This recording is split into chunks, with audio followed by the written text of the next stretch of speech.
Here we go. All right, great. So we're going to talk very quickly about the top mistakes made on new contracts and forms um, in 2024. And so what we're going to see here is that there are quite a few things that have come up. So first, let's talk about the exclusive right to sell. It's on compensation and it's on um, what was the other one? Conveyances. So on compensation, this is you're taking the listing. And so I just want to make sure you understand whatever number, and what I use here, so no one gets upset, is I use bananas instead of percent and numbers. So you're asking here in Northern Virginia Association of Realtors, when it says listing brokerage, what is KW United receiving? Is it 2, 3, 4 bananas of the gross sales price, and or other type of compensation? And many times agents are still putting in, they're assuming the compensation is going to be split with the buyer broker. And so they put this big number here. They put a dozen bananas thinking they're going to give a portion of that to the buyer broker. You're not. You're putting what are you as as a listing brokerage going to keep once the deal's over. And then the additional listing broker compensation for unrepresented. Again, this is going to KW United or your brokerage, not what you're offering out to a buyer agent. You could have someone that says, I'm not representing the buyer, but I'm writing the offer. That's not what this is talking about. This is what's coming down to the listing company. And then the next thing I keep finding is we don't have this clicked, the optional seller paid buyer's broker compensation. If you're going to have an offering of compensation to a buyer brokerage, or the seller's going to do that, they have to authorize the listing brokerage to offer that out to the agents. Okay. So 6 is what you're keeping for yourself as a company on the listing side. Any additional that you're going to do in case you're doing work on both sides of the deal, which the mistake I see here is when people put nothing, which tells me you're willing to work double and get paid only one side, and that doesn't make any sense. And then the other is, what am I offering out? So that is number one, is the compensation. The other are the conveyances. And the mistake is when the seller has not read this piece above the blocks that are then to be checked out of what's going to be conveying and pre-agreeing to conveying in the contract. And where this gets mixed up is usually right about here. They want to take the bathroom mirror down, or they want to take the window shades. They want to take the blinds. They want to take the window treatment hardware. These are items that owners may not understand because it hasn't been pointed out. These are conveying. They are staying. A big one would be mounts and hardware for televisions. Okay. And then they think they're going to take those mounts off and run off with them. And then the buyer's all upset when there's a bunch of holes in the wall. Smart items are conveying. The actual product of electronic components does not convey, but everything else does. And then the solar panels usually are conveying. And remember, there's another form that goes with that. Now, the second part of the conveyances is agents don't walk through the property. I don't know. They let the seller walk through themselves, I guess, but I can't imagine saying, I'll determine this later. No, walk through the house and check it off. Because then you get into a trouble. Big one here is refrigerator with ice maker, and you check it off or you don't check it off. And now somebody owes somebody an ice maker. I've seen this happen. You click built-in microwave because you thought you remember seeing a built-in microwave, and actually it's a microwave on the countertop. But you said built-in microwave. So things like that can be an issue when you're working with the right to sell. conveyances. Optional offering for compensation. Again, clicking the correct boxes. So when your seller is going to offer in Virginia, when the seller is going to offer out compensation to a buyer brokerage, they have to let us know, are you offering something? Now, keep in mind, this is up to the following amount. They're not guaranteeing that they're paying this, because when we get to the contract, you'll see how this plays out. I'm getting probably 75, 25 are clicking both boxes. All of them should be having something here. If they don't know, you still fill this out and put 0. If they say, I don't want to offer anything out, I want to wait till the contract comes in, then put 0 here. And then on the authorization, do not put anything, and just tell the agents that are writing offers, if they're calling to ask, hey, is there any compensation being offered? Just have the seller, just tell them, hey, look, what we're going to do is we're going to just rely on what comes in on the contracts. Put there, and we'll put that as far as our calculation is concerned on what's going to happen. I'm seeing more of that happening, but whether or not they're marketing it to the seller, to the buyer brokerage, I'm seeing about 75-25. But that's another piece that's missing on the contracts is optional offering for compensation. Bright disclosures, all of it. Okay. So I'm going to act like y'all don't know, and this is the first time you've seen it, because I get so many of these in that apparently it is the first time you've seen it.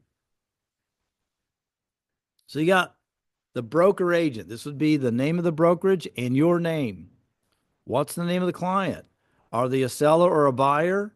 Use the same blocks if it's a landlord and a tenant. All clients fill out, not fill out, but all clients must initial this gray area. Buyer, seller, tenant, landlord, they all need to initial the top. And then down here, what happens in DocuSign is that all 4 of these boxes are there. But with your listing agreement, you have determined which one you're going to click. And we'll go back to that in just a second. But what's also messing up is this date. When will your broker allow potential buyers and renters to learn about the property? This is not visit the property or show the property. This is learn about the property. Okay. So what's the date? So make sure to say, well, when do we want to start marketing this? And that's when you would put this date here. If you're going to be off market, but you're going to start being off market tomorrow, you'd put 12/21. And then if you're doing coming soon, you would put when will showings begin. It says coming soon, but that doesn't mean when are you entering it in as a coming soon. That is the top date. When are you entering in as coming soon? Okay, now when is it available to be shown? That's the difference on those two. Nevertheless, in the marketing section of the listing agreement, okay, right here is what is dictating what you're putting on that bright MLS disclosure. So are you going to market it in the MLS? Yes or no? If it's no, then you're talking it's going to be an office exclusive. You're not going to go in the MLS. You're not going into Bright. If you say yes, then it's either A, B, or C. And in the listing agreement, you're saying, do you want it or not want it in the MLS, third-party websites?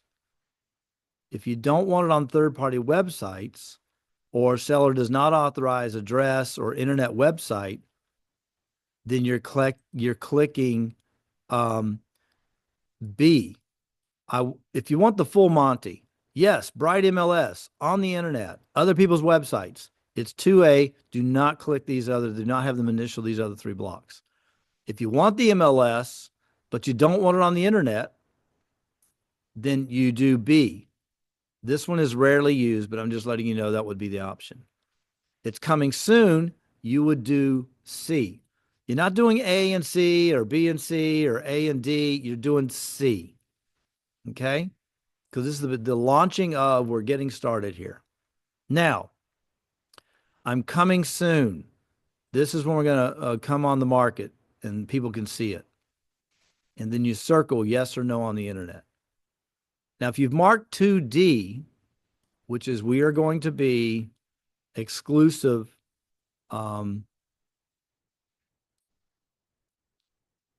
exclusive on with the office, which is 2 in the listing agreement, then you're going to do 2D and you're going to initial this form. So your seller has initialed here on the gray box and the seller is initialing 2D. Buyers do not initial anything in the white box. And then if they do 2D, I need to see this form. And on this form, all of these lines need to be checked. All these lines need to be initialed by the seller.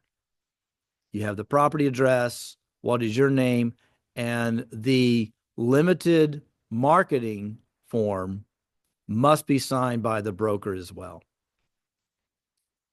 The disclosure form does not need to be signed by the broker, but the limited marketing office exclusive does. Okay. Right office exclusive, same thing. The issues going on.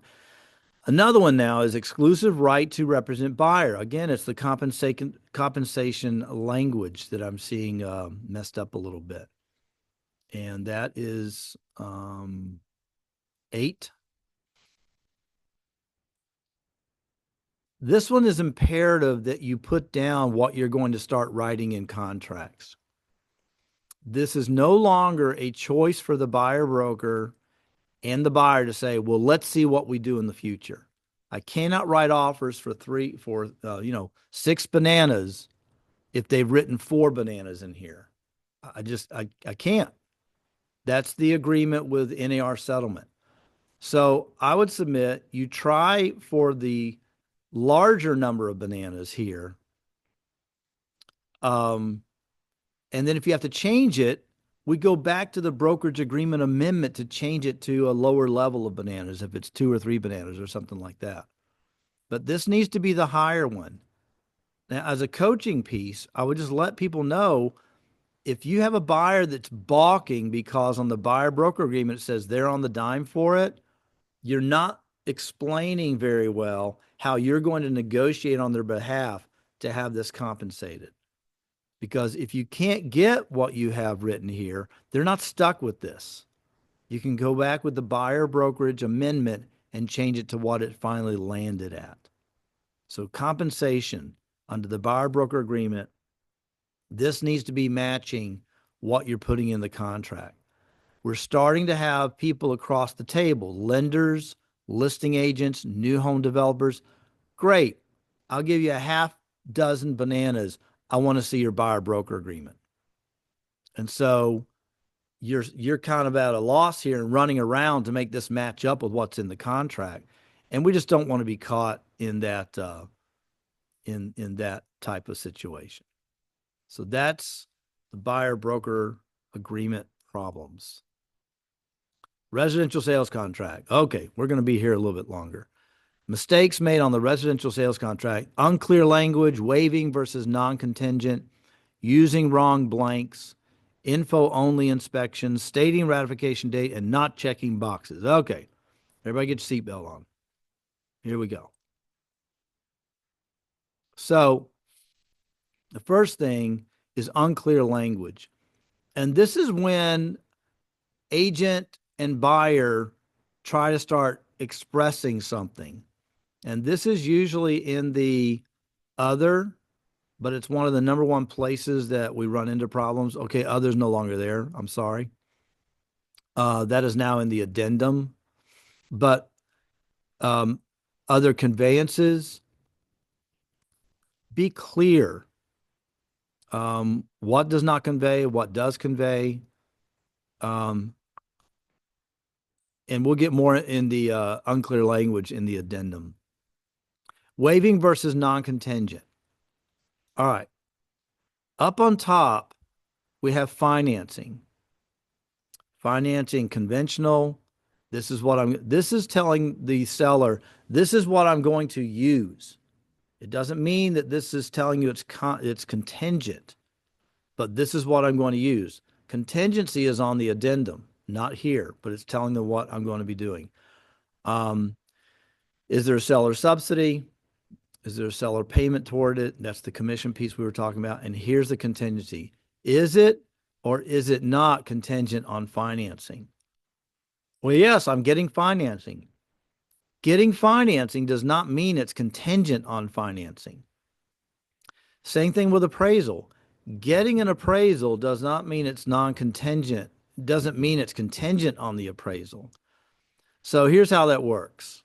I have a buyer. They're very well financed, and we're going to say it's not contingent. What they mean is I'm still getting financing, but I've got it. I don't need to make it contingent. Others, you would put contingent and say, well, I'm going to borrow $400,000, but I'm not sure that it's a sure thing. I got this lender letter, but they haven't checked out all my stuff yet. They haven't found out that I really don't have that cash readily available and it's in an overseas account. That could stop it. Well, I need a contingency then in financing. Appraisal. I'm waiving the appraisal. Okay. Waiving the appraisal does not mean you're not going to have one. You would still need it. So if contract is not contingent on financing, seller will or will not provide appraiser reasonable access. If you're getting financing, most likely you're going to have an appraisal. It just may not be contingent. Okay. So that's number one there is waiving versus non-contingent. All right. Using wrong blanks. This is consistently on this right here on number 3. On paragraph 3, it's the deposit. I'm going to check. I'm going to have a check or bank wire. 99% are bank wired these days. And the wrong thing that is happening is instead of putting settlement agent, agents will do other and then fill in the settlement agent name in this blank on like the 4th line. That's not what you do here. We rarely use other. It's mostly settlement agent in Virginia, in Northern Virginia. Okay. This line is where you put the settlement agent. Okay. Excuse me, that's the settlement date. This is the settlement agent. So you see you have settlement agent on the line here in paragraph 4. That is the settlement agent that's being designated in paragraph 3. So I get agents that will click other and put the settlement agent name here because they're just not understanding that there's a difference. And a new thing here I'll point out is we are now business days on the EMD deposit, not calendar days. All right. Info only inspection. Let's go back up. Where's the contingent on?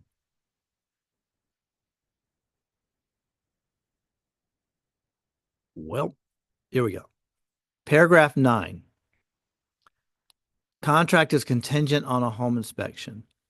If the buyer waives the home inspection, but they still want to have for information purposes only, this is where you do that in the contract. I'm waiving the opportunity, but I still want to have an inspection to see what I'm getting. Then the seller dates need to be put here in the latter part of paragraph 9. So, but some buyers waive it and don't have an inspection at all, then this is not filled out, this lower portion. But if they are doing a home inspection for information purposes only, that does not go on the home inspection contingency addendum. It goes here in the contract. All right. At the bottom of the contract, once it's ratified, the ratifying agent needs to put in the ratification date. This can cause a lot of heartache later on when people are counting the wrong date or they're having to go back to emails to determine, did someone deliver it correctly? So date of ratification is the date it is signed and delivered to the last party. Okay. I'm emailing it back to the buyer agent. And I was the last one to have anything initialed as the listing agent. I put the ratification in date and I send it out right then. If I do ratification date on the 20th, but don't email it till tomorrow, tomorrow's the ratification date and this needs to be changed. Okay. It's the date it's being delivered with all signatures and initials in place. That's what gets hit there. Not checking boxes. I'm not going to go deep into that. Y'all know my soapbox on that. Check the boxes. Here, here, further up here. I like this one. Home warranty, nothing checked. Well, is there or is there not a home warranty? There is no maybe box in any of their contracts. Wood destroying insects, we having one or not? An inspection on that. Okay. I've gone on enough on that one. Another one is the FHA and VA finance contingency. And this is where agents that are competing with an FHA or a VA loan want to waive the appraisal, and their buyer so much wants to waive it. They want to use the FHA and the VA most likely because they either like the low down payment option or the interest rate. FHA and VA are generally lower interest rates than conventional. Problem is the appraisal provision under FHA. So the buyer may want to waive it, but they can't cross out 5. And I've seen this. It's crossed out. Everyone's initialed it. You can't cross out FHA, the organization, from requiring this. And everyone's going to get their skivvies in a wad if they cross this out and then FHA says, we're way too low. We're 25 grand down and now the buyer wants out. But we agreed. The program won't allow it. So keep that in mind. It must come in not less than, and this is more of a gentleman and a gentlewoman's agreement is what this is if you say, I'm not going to use this as a means of getting out. The same thing is true with VA. We have an amendatory clause here. And sometimes after ratification, the lender will send another one for everyone to sign off just to nail it down. You do know that the VA benefit is they can walk away if that property comes in too low. So that is something that the challenge for me is the brokers. I don't see it until it's ratified. It comes in and I'm looking at it. I'm like, you can't do that. But we agreed. I appreciate you agreed, but you can't hold them down to that. Now, do most of them go to closing with a low appraisal? If they said they would, I've seen most of them do it, but I have had some where we get into a huge arm wrestle and people threatening to bring in lawyers, but it states that you can't not do it because of the program. But it doesn't mean that the buyer or seller can't get in trouble. I mean, the buyer for crossing it out and violating that requirement. But then if FHA or VA find out about that you're holding them hostage for what their program will allow, then they would claim that's mortgage fraud. So just be careful on waiving appraisal with FHA and VA. The financing contingency. Many times I get agents that aren't understanding the difference between automatic extension and an actual automatic expiration. Automatic expiration is the no turning back option. We've got 21 days. It is December 21st. We're going till January the 10th to get this done. So January 10th is your deadline. Unlike the extension, everything needs to be buttoned up on the 21-day mark. Okay? So that's it. If you're saying I've got an automatic expiration and the lender cannot give you a clear to close on the 21st day, then you need either one of two things, an extension or a void. That's all you can do if you do automatic expiration. So the lender needs to understand, so if you can't get final approval, I need a rejection letter from you. Can you do that? Yes, I can do that if we have to do that, but hey, I'll get it done in 20 days, 19 days, whatever. Great. Hold them to it. Now, with automatic extension, agents get, again, their skivvies up in a wad when at that deadline, let's say you put 21 days here, at that deadline, they get a notice from the seller saying you have 3 days to void or move forward. What are you doing that for? We have automatic extension. Yes, we do. And I'm exercising my option to tell you to void or to move that extension out of the way. So that's how that works. And just make sure that you understand that on the financing contingency. Home inspection addendum.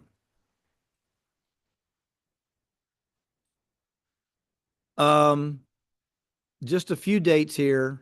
This first one, 1A, is if there's no power on, the utilities are off, I get an extension on the home inspection. That's all that means on the deadline. The other is, am I going to have a home inspection with options to negotiate repairs or void? Or am I going to have a home inspection with option to void? So this is different than the front inspection contingency. This is without contingency, but I want to see the property anyway.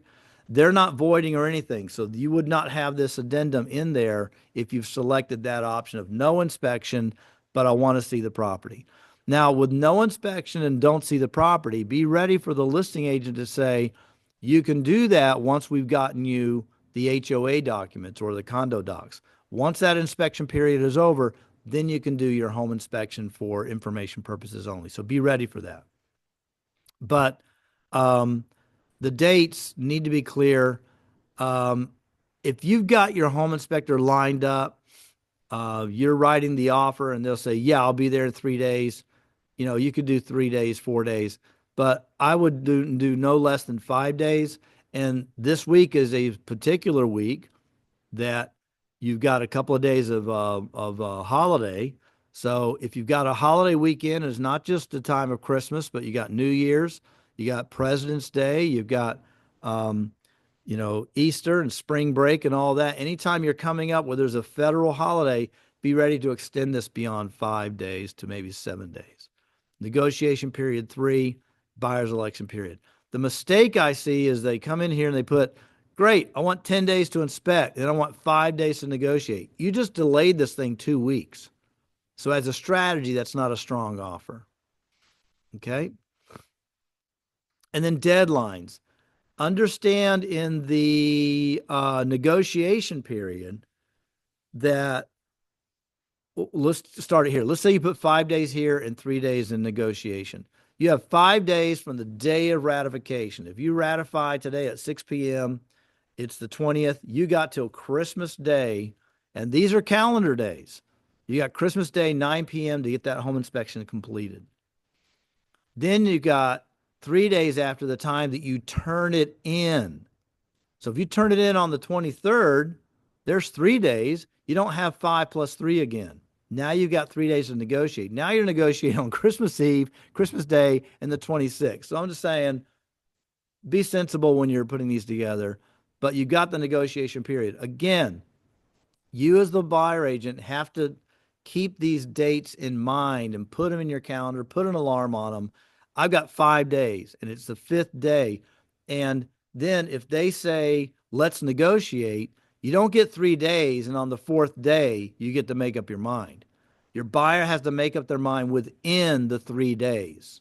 I've seen this happen a couple of times where, well, we got our 3 days. Now let's decide what we're going to do with this negotiation. And then you find out, oh, I'm already past that. This is the period of time they get to after they've gotten through the paragraph 2 negotiation, they're now taking it as is if you have no agreement, and they got 2 days to decide. So I just want to point that out to understand the calculation of those deadlines. Contract addendum. The mistake is telling a story instead of stating the facts. All right, here's what happens. 3 days ago, we went into a contract, and this is now going to change the closing day to the 25th because the seller is going to be out of town taking care of his sick mother. I don't need the story. And I'm telling you, I've seen these things, like a whole run out of what happened and why. They're giving a rationale of why they're changing a date. Just say what you're going to do. Settlement date has changed till January 3rd. It was supposed to be December 31st. Don't see it's changed from the 31st to the 3rd. Change to the 30 to the 3rd. That's all it needs to say on addendum. Don't get wrapped up into writing a story. Now, on addenda, when you are writing, be sure to include, if you're giving more time with an option, sunset the option. Make sure you do that. The buyer, after the inspection, reserves the option to have the parents come through or have a third party come through and look at the property. When? They have the option till the day of closing. They have the option for 3 days after the inspection contingency is removed to let a third party come through for measuring or whatever. You need to give them an option with a sunset date on it. So be careful when you're doing addenda that you're not telling a story instead of just stating the facts. But I want everyone to understand. They understand settlements move to the 3rd. That's all you need. Using the wrong form. I've seen people that will send, they'll send an addenda to the seller when they really need to be sending a notice. A notice is unilateral. An addenda means I'm getting approval. So this is one there that I've seen where they're using the wrong form. The other is I'll see a buyer-broker agreement come across the table, and they're crossing out things on the buyer-broker agreement or the listing agreement, changing it, and the seller is initialing it. Wrong form. You're not changing that. You need to be using the broker agreement amendment form. The amendment gives you everything you need to do to change a brokerage agreement. So just remember that. Okay. Missing forms. Yes, we have missing forms. This is the number one missing form. If you're waiving anything, okay, buyer's decision regarding these and other contract may lead to potentially adverse consequences when they are waiving or not utilizing them. So if they're passing on the conventional financing, the appraisal, the home inspection, the radon, the well water potability, the well inspection, the septic, the sale, and now the buyer's cancellation rights under the Virginia Resale Disclosure Act, if they're waiving any of that, this form here needs to be included. As you can see, it is really only a buyer acknowledgement form. It's not an agreement form with the seller. It's a buyer acknowledgement form with the brokerage. Okay. But I'm seeing things waived, but then we don't have this form connected to it. The bright disclosures, they are regularly not there. And then also when a new form is introduced, I'm seeing it not put in there. And I will take that time now to talk about the latest form we have is on the tenant broker compensation agreement. So right now you have to call the listing agent of a rental and say, what are you offering out as far as compensation is concerned? And now we have a form, and the way this should be filled out, think of this as a DPOR disclosure form. The information is laid out as far as what's being offered. I sign it and the landlord signs it, and now you hang on to it until you have a tenant broker that's ready to write an application. We're sending it to them, and now we have an agreement. If you recall, unlike the exclusive right to sell property form, the exclusive right to lease form still has the compensation coming from the listing brokerage. So is the agreement between the listing brokerage and the tenant brokerage, or is the landlord paying that out directly? Most times with our listings for lease, it's going to be the listing brokerage. You're collecting, a dozen bananas and you're offering out 4 or 5 bananas to the tenant brokerage. So this is completed. What's the what is the amount that's going to be offered? A certain percentage of the first full month's rent or a flat fee. I'm signing this as the broker or any of our other signatory brokers, and the landlords are signing it. And then you send this over to the tenant, and then this amount is entered into the lease as far as what the compensation is going to be. And then the tenant broker's information and the listing broker's information. Okay? And I believe that is the final piece here. Oh, this is a mistake. This is not a form mistake. This is a being mistake. Being the agent without an agreement or transaction. Look, you got friends that are buying a house, they're selling a house, they're in Richmond, they're with Brand X Real Estate locally, they're in North Carolina, they're across the country, and they call you because you're their friend realtor. You're the friend realtor. You're not the dating realtor. They're not really in a relationship with, and they've got questions about what their agent's doing. We can't give them advice on that. And I mean, I've gotten into deep conversations with agents and then realized toward the end, this is not even their buyer or seller. They're listed with someone else, but they're calling the friend realtor to verify that what they're being told by the one they actually hired, if they're doing the right thing or not. So the other piece is when after closing or after the tenancy has been done, you get a call from the tenant, from the landlord, from the buyer. This is happening. What am I supposed to do? Usually this is during a rent back, or it's the tenant who now finds out, I really don't like this place. How do I get out? And they want you to connect with the landlord to do that, the negotiation for them. You can give them some advice on what the lease says, give them some advice on what the post-settlement occupancy agreement says, and then direct them to an attorney if it has to come to that. So remember, you're not the agent ad nauseum infinitum. You are the agent through the transaction, and that is it. Now, any questions? Thank you for letting me